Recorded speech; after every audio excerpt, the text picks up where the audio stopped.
हाँ जी। आज मैं करना चाहता हूँ आपके सामने मन की बात, यानी मोदी जी की बात।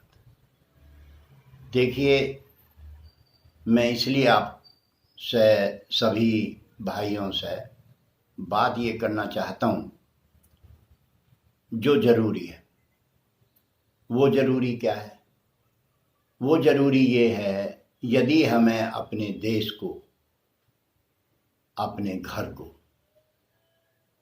घर से ही लेकर चलो। जिस तरीक़ा से हम अपने घर की चौकसी दिन और रात करते हैं, हमें अपने घर की चिंता रहती है।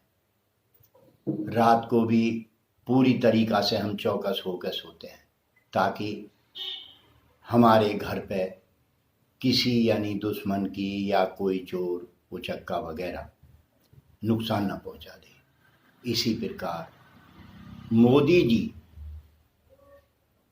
का आप ये देखिए, मोदी जी क्या है। मोदी जी पूरे देश की चौकसी करते हैं। दिन रात उन्हें सिर्फ अपने देश की चिंता है।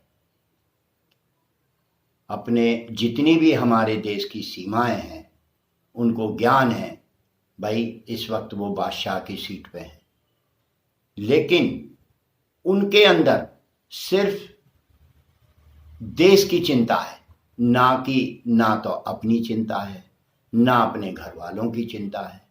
जो भी मोदी जी के परिवार वाले हैं उनके कोई स्वार्थ नहीं है। सबको दिखाई दे रहा है कि मोदी जी को देश की चिंता है या उन्हें अपने परिवार का कोई लालच है। देखिए, मोदी जी जैसे जाते हैं सबको दिखाते हैं। एक बार समुद्र के किनारे मोदी जी गए तो वहाँ जाकर जो भी कचरा वगैरह पड़ा था उसे उठाने लगे। कुछ लोगों ने उसका विरोध भी किया। भाई क्या विरोध कर रहे हो? अरे वो ये दिखा रहे हैं साफ सफाई रखो देश में, भाई इसका यही तो एक वो जाएगा। अब जैसे गांधी जी थे, गांधी जी ने चरखा चलाया, तो चरखे से कोई यूं थोड़ी है कि उन्होंने जो अपने घर के वस्त्र बना लिए, या वो उनका एक संकेत होता है। लेकिन विरोधियों का क्या है, उस पर भी जो विरोध करने लगते हैं। आप मोदी जी जैसे सूट की बात चली, मोदी जी ने सूट पहन लिया। सूट, अरे भैया सूट नहीं पहनेगा, क्यों नहीं पहनेगा सूट? घर में परिवार का कोई मुख्य आदमी मान लो बाहर जा रहा है तो घर वाले उसे सजा के ही तो भेजेंगे, ये कपड़ा पहन जाओ जी, ये कपड़ा पहन जाओ। मोदी जी ने सूट पहन लिया, विदेश चले गए तो उसी पर विरोध करने लग गए। क्यों भैया, और क्या पहन के जाते? तुम क्या पहन रहे हो भाई? पहले तो राजा महाराजा जो बादशाह हो गए ऐसे ऐसे हीरे जवाहरात के मुकुट भी पहनते थे, लेकिन मोदी जी ने ऐसा कुछ नहीं किया। एक सूट पहन लिया, उसी का विरोध।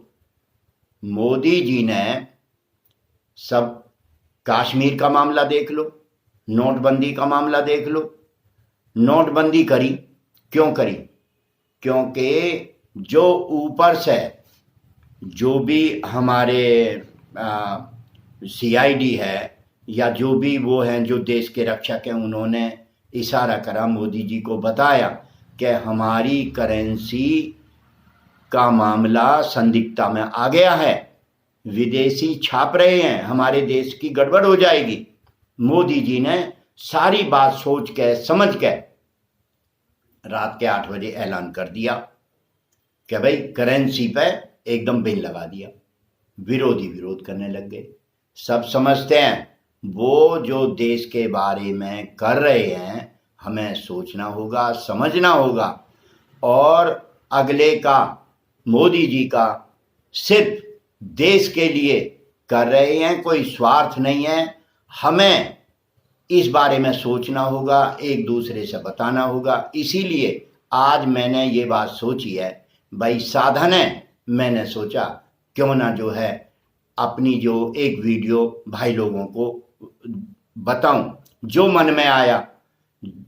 अब मोदी जी थक चुके हैं, बार बार भाषण देते रहते हैं, समझाते रहते हैं।